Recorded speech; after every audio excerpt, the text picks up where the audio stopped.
آنکھوں میں سیسا پگھلا کے ڈال کے اس کی آنکھوں کو خراب کر دے. کیوں تو نے کسی برہمن کی لڑکی کو دیکھا؟ برہمن کی 5 انگلی دھی میں. برہمن اگر لڑکی دیکھ لے شودر کی تو شودر خود دے کے جائے لے صاحب تیری بیٹی لے. اور شودر دیکھ لے تو راجا کو چاہیے کہ اس کی آنکھیں کھول دے. یہی ساری خرافاتیں دیکھ کر تو ڈاکٹر امبیڈکر نے چھوڑا تھا ہندو دھرم، اسلام لا رہے تھے. لیکن مسلمانوں کی فرقے بندیاں دیکھ کر وہ اسلام نہ لا سکے. انہوں نے قرآن پڑھا تھا. کاش میری تقریر کسی ہندو بھائی کے کانوں میں جاتی تو وہ سنتا کہ قرآن نے ہندو بھائیوں کو بھی، عیسائیوں کو بھی، یہودیوں کو بھی ایک خاندان سے جوڑا ہے. ہمیں ایک خاندان کا، ایک گھر کا بھائی بتایا ہے. کسی کو ہاتھ سے، ناک سے، پیر سے پیدا نہیں مانا ہے. یا ایھا الناس انا خلقناکم من ذکر و انثی وجعلناکم شعوبا وقبائل لتعارفوا.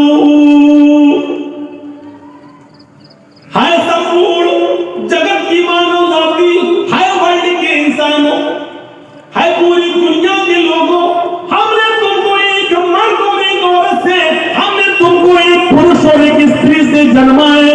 ہم نے تمہیں ایک باپ سے اور ایک ماں سے پیدا کیا ہے. تم سب کا باپ ایک ہے، تم سب کی ماں ایک ہے. یا ایھا الناس انا خلقناکم من ذکر و انثی وجعلناکم شعوبا وقبائل لتعارفوا. تم سب کا باپ ایک، ماں ایک، اس لیے تم سب آپس میں بھائی بھائی ہو. ہمیں خاندان سے جوڑا ہے.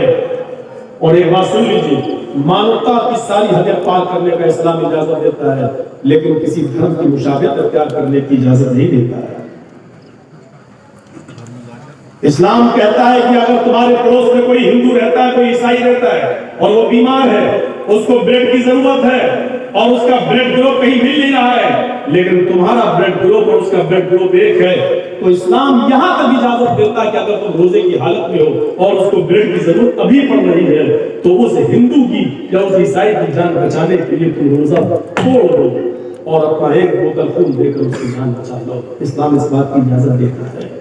تم اس ٹوٹے ہوئے روزے کی قضا بعد میں کر لینا. اسلام اس بات کی پرمیشن دیتا ہے، لیکن اسلام اس بات کی پرمیشن بالکل نہیں دیتا کہ آپ کسی ہندو بھائی کو اس کے تہوار پر کہیں دیوالی مبارک، ہولی مبارک، کسی بچے کے جنم دن میں جائیں اور کہیں جنم دن مبارک، برتھ ڈے مبارک. اسلام اس بات کی اجازت نہیں دیتا. اسلام یہ کہتا ہے کہ ان کو ان کا تہوار منانے دو، تم اپنا تہوار مناؤ. ان کے تہواروں میں تم انٹرفیئر مت کرو، وہ تمہارے تہواروں میں انٹرفیئر نہ کریں، لیکن ان کے تہواروں میں جا کر ان کو مبارکباد دینا یہ جائز نہیں ہے. ہولی مبارک، دیپاولی مبارک، یہی چیز تو اللہ کے نبی صلی اللہ علیہ وسلم سے عرب کے کافروں نے کہی تھی. 6 مہینے آپ ہمارے معبود کی عبادت کر لیں، 6 مہینے ہم آپ کے معبود کی عبادت کر لیتے ہیں. اللہ کے نبی صلی اللہ علیہ وسلم نے فرمایا نہیں، یہ نہیں ہو سکتا ہے. انسانیت اپنی جگہ پر ہے، رحم و کرم اپنی جگہ پر ہے، لیکن یہ نہیں ہو سکتا ہے کہ ہم تمہارے خدا کی تمہاری عبادت کر لیں اور تم ہمارے. اللہ کے نبی نے تو ٹوک جواب دیا، لکم دینکم ولی دین. تمہارے لیے تمہارا دین، میرے لیے میرا دین. تمہارے لیے تمہارا راستہ، میرے لیے میرا راستہ. تمہارے لیے تمہارا طریقہ، میرے لیے میرا طریقہ. اللہ کے نبی نے فرمایا یصبح الرجل مؤمنا ویمسی کافرا. قیامت کی ایک نشانی یہ ہوگی کہ تم مسلمانوں کو دیکھو گے، صبح اٹھے گا تو مومن ہوگا، لیکن شام ہونے سے پہلے پہلے وہ کافر ہو جائے گا. یہ چناؤ ہے بہار میں بھی چل رہے ہیں، آپ کے لوگ ہوتے ہیں، آپ دیکھ لیجیے منظر. ہمیں یاد ہے مسجد کا چلنے کا معاملہ ہے. آپ لوگوں کی کانا خوشی ہے، ہمیں انڈیکیٹ کر دیا. تو میرے بھائیوں سنیے، یہ بہت قیمتی بات بتلا رہا صبح مومن ہوگا، اللہ کے نبی نے فرمایا قیامت کی نشانی ہے، یصبح الرجل مومنا، صبح مومن ہوگا لیکن شام ہونے سے پہلے پہلے وہ کافر ہو جائے گا۔ ایسا کیسے؟ آپ دیکھو گے آدمی کو، ایک مسلمان کو حی علی الصلاۃ حی علی الفلاح کی آواز سنے گا، بستر سے اٹھے گا، الصلاۃ خیر من النوم یہ آواز سنے گا، بستر سے اٹھے گا، وہ وضو بنائے گا، فجر کی نماز مسجد میں جماعت کے ساتھ پڑھنے کے لیے آئے گا، نماز پڑھنے کے بعد وہ قرآن کی تلاوت بھی کرے گا، صبح تک بیٹھ کر لمبی لمبی دعائیں بھی مانگے گا، سب کچھ کرے گا، فجر کے بعد قرآن کی تلاوت میں بھی لگے گا، دعا اذکار بھی کرے گا، ظہر بھی پڑھے گا، عصر بھی پڑھے گا، لیکن ایک پارٹی کا ٹکٹ ملا ہوا ہے اسے، وہ چناؤ بھی لڑ رہا ہے، اس کو ووٹ چاہیے، اس کی بستی میں کچھ غیر مسلم بھی رہتے ہیں، جب تک غیر مسلموں کے ووٹ نہیں ملیں گے وہ جانتا ہے کہ میں جیتوں گا نہیں، لیکن شام کا سورج ڈوبنے سے پہلے پہلے وہ غیر مسلموں کا ووٹ پانے کے لیے ان کے مندر میں چلا جاتا ہے، ٹیکا لگا لیتا ہے، مورتی کے اوپر پھول اور مالا بھی چڑھا دیتا ہے، اس لیے کہ مجھے ان کے ووٹ مل جائیں، غیر مسلموں کا ووٹ مل گیا تو ہم جیت جائیں گے۔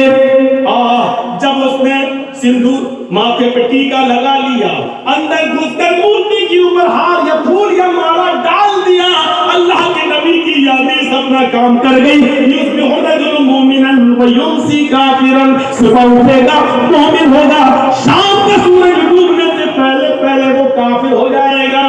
کافر ہونے کی وجہ بھی بتا دی، یبیع دینہ بعوض من الدنیا، وہ دنیا کے چند سکوں کے لیے اپنا دین بیچ دے گا، وہ دنیا کے چند سکوں کے لیے دنیا کے چند ٹکڑوں میں وہ اپنے دین کی نیلامی کر دے گا، اپنے دین کو بیچ دے گا۔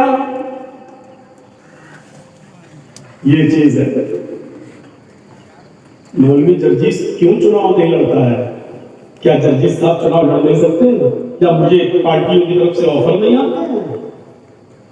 لیکن چناؤ اس لیے نہیں لڑتا کہ سب سے زیادہ جھوٹ اسی میں بولنا پڑتا ہے، پارٹی نے جو کیا نہیں ہے وہ بھی کہنا پڑتا ہے کہ ہاں کیا ہے، اپنی پارٹی کی غلطیوں کو بھی پردہ ڈال کے سچ ثابت کرنا پڑتا ہے، اور ووٹ لینے کے لیے ٹیکا بھی لگانا پڑتا ہے، اور ہار پھول بھی ڈالنا پڑتا ہے، اور ہاتھ جوڑ کے کھڑا بھی ہونا پڑتا ہے۔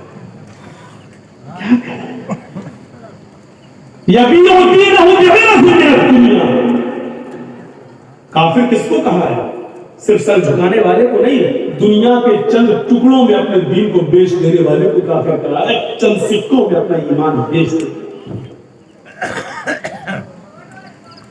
مساوات کا درس اسلام دیتا ہے۔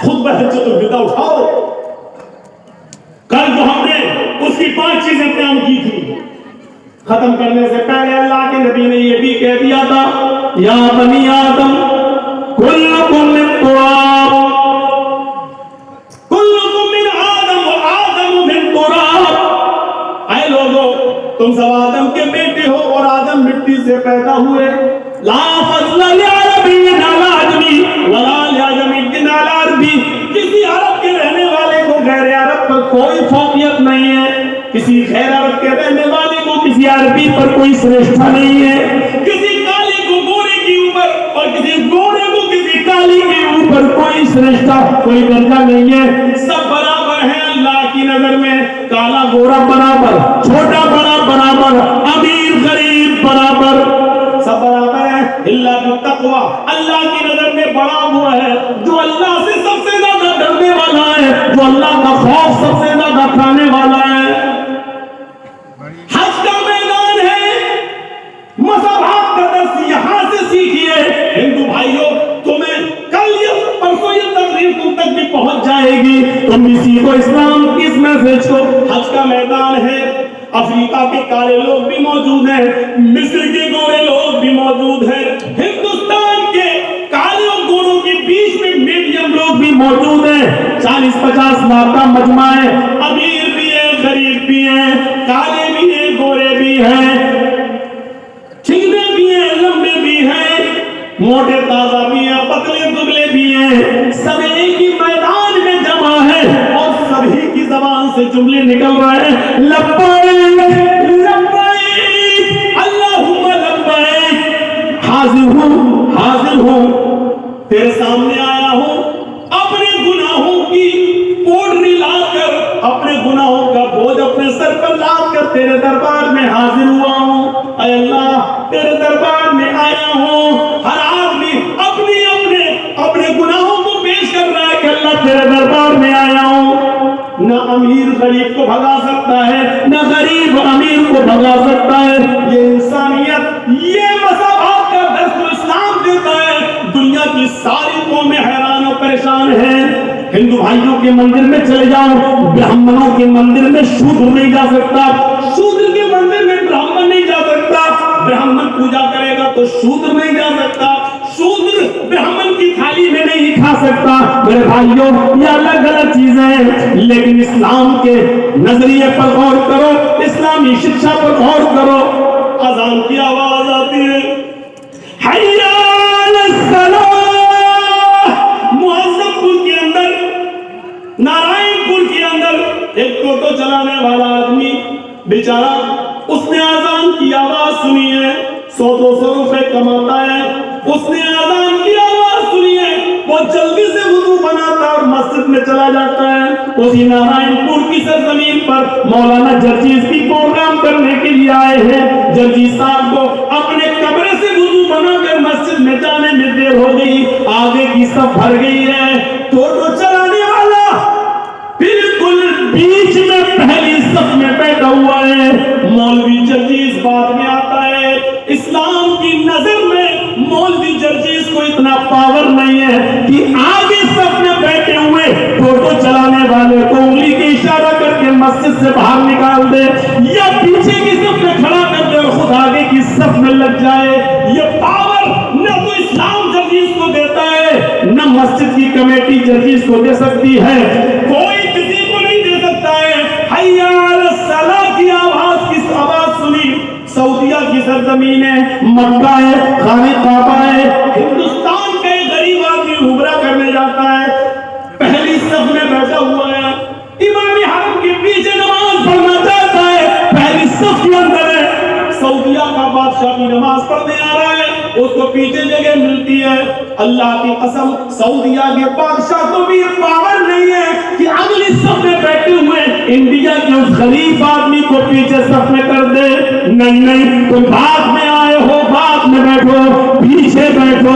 یہ الگ بات ہے کہ آگے صف کا کوئی آدمی اٹھے اور مولوی جرجیز کی عزت کرتا ہوا کہہ دے صاحب آپ آگے آ جائیے، وہ اپنی جگہ پر خود کر دے، وہ ایک الگ مسئلہ ہے، لیکن جرجیز صاحب کو ہٹانے کی طاقت نہیں ہے۔ سعودیہ کا بادشاہ بھی کسی کو بھگا نہیں سکتا، اگلی صف کے کسی غریب آدمی، رکشہ چلانے والے اور ٹیکسی ڈرائیور کو بھی سعودیہ کا بادشاہ اگلی صف سے ہٹا نہیں سکتا ہے۔ یہ پاور اس کو کس نے دیا ہے؟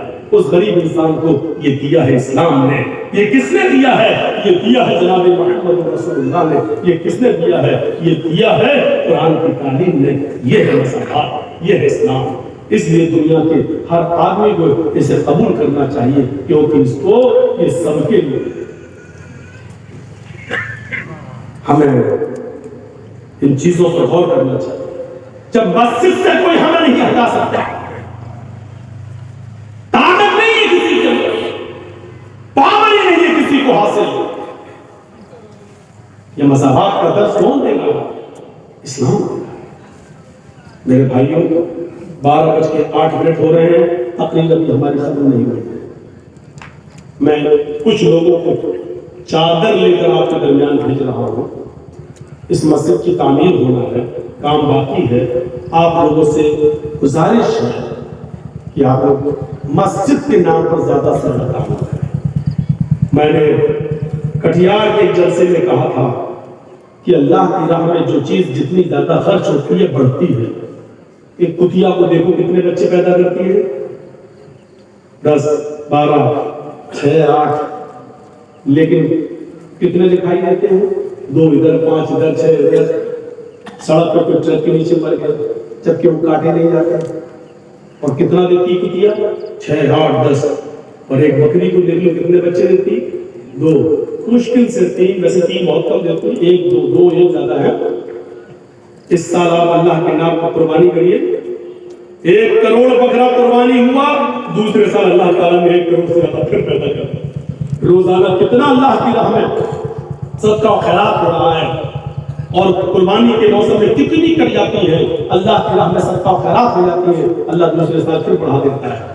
یہ اس بات کی علامت ہے اللہ کی راہ میں جو چیز جتنی زیادہ خرچ ہوتی ہے وہ اتنی بڑھتی ہے۔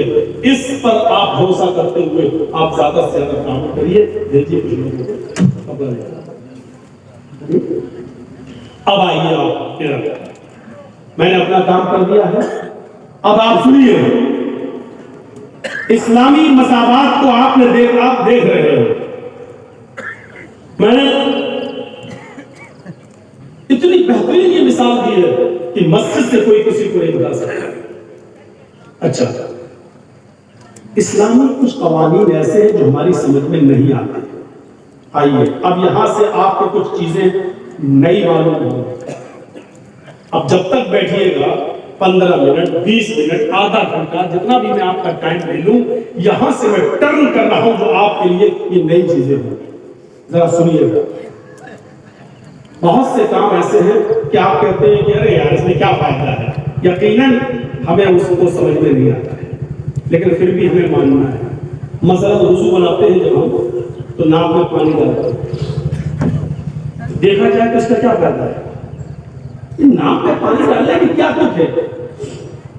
یہ سر کا مسا کرتے ہوئے اس کا کیا فائدہ ہے بھائی؟ سر دھو تو نہیں رہے، مٹی لگی ہے، گندگی لگی تو دھو تو نہیں رہے، ایسے کر رہے ہیں کیا آپ کو کیسے؟ ہماری سمجھ میں نہیں آتا۔ یہ کان کی انگلی ڈال کے ایسے کر رہے ہیں، کیا ہے یہ؟ ہماری سمجھ میں نہیں آتا۔ موزوں پر مسا کیا جاتا ہے، موزوں پر مسا، یہ پیر ہے، آپ وضو بنائیں گے تو ایسے کریں گے، 5 انگلی تل کر کے ایسے کریں گے یہ۔ جبکہ عقل یہ کہتی ہے کہ ہم زمین پر چلتے ہیں تو مٹی یا گندگی نیچے لگتی ہے یہاں، تو قاعدے سے اگر ہاتھ پھیرنا ہی ہے تو نیچے پھیرنا چاہیے ایسے، لیکن نیچے پھیرنے کا حکم نہیں دیا اللہ کے رسول نے، کہاں دیا؟ کیوں دیا؟ گندگی تو نیچے لگ رہی ہے، بظاہر ہماری سمجھ میں نہیں آتا۔ ایک مرد کو پرمیشن ہے کہ وہ 4 بیوی رکھ سکتا ہے، شادی کر سکتا ہے، بشرط یہ کہ عدل کر سکے، انصاف کر سکے چاروں کے ساتھ تو، لیکن ایک عورت کو اجازت نہیں ہے۔ ہم اپنی عقلی طور پر اس کی کتنی بھی تعبیریں کر لیں کہ یہ وجہ، لیکن عقل اس کو تسلیم نہیں کر رہی ہے کہ ایک مرد 4 رکھ سکتا ہے، 4 ایک عورت کیوں نہیں؟ لیکن پھر بھی ہمیں اسلام کے احکام کو فالو کرنا ہے۔ ہماری عقل اتنی بڑی نہیں ہے کہ ہم اللہ اور اس کے رسول کی تعلیمات کو پوری طریقے سے سمجھ سکیں۔ کل جب معراج کا ذکر کیا جاتا تھا تو کیا کوئی سمجھتا تھا؟ اللہ کے رسول باقیات ہو گئے، بیت المقدس بھی ہو جائے، جنت جہنم بھی دیکھا ہے۔ اس زمانے کے لوگ تعجب کرتے تھے ایسا کیسے ہو سکتا ہے، لیکن آج کے دور میں ہوائی جہاز کی ایجاد نے بتا دیا ہے کہ جب بادلوں سے بھی 35-36 ہزار فٹ اوپر جب جہاز اڑ سکتا ہے تو محمد رسول اللہ معراج پہ کیوں نہیں جا سکتے؟ آج یہ چیز سمجھ نہیں رہی۔ ہمیں اسلام کے احکام کو ہر حال میں فالو کرنا ہے، چاہے اس میں ہمارا فائدہ ہو یا نہ ہو۔ آپ کہیے کہ مغرب کی 3 رکعت پڑھائی اللہ کے رسول نے، چلو ہم 4 پڑھ لیں گے، نقصان کیا؟ نمازی تو پڑھ رہے ہیں لیکن نہیں پڑھ سکتے ہیں۔ اب آپ کہیے نقصان کیا؟ نہیں، مثال دے رہا ہوں آپ کو، ٹریفک نیم جانتے ہیں کیا ہے؟ مالدہ میں ہے کہ نہیں ہمیں نہیں معلوم، لیکن ہوگا۔ بڑے بڑے شہروں میں کلکتہ چلے جائیے، آسنسول چلے جائیے، کانپور چلے جائیے، لکھنؤ چلے جائیے، دلی چلے جائیے، ممبئی، حیدرآباد، بڑے بڑے شہروں میں چلے جائیے تو آپ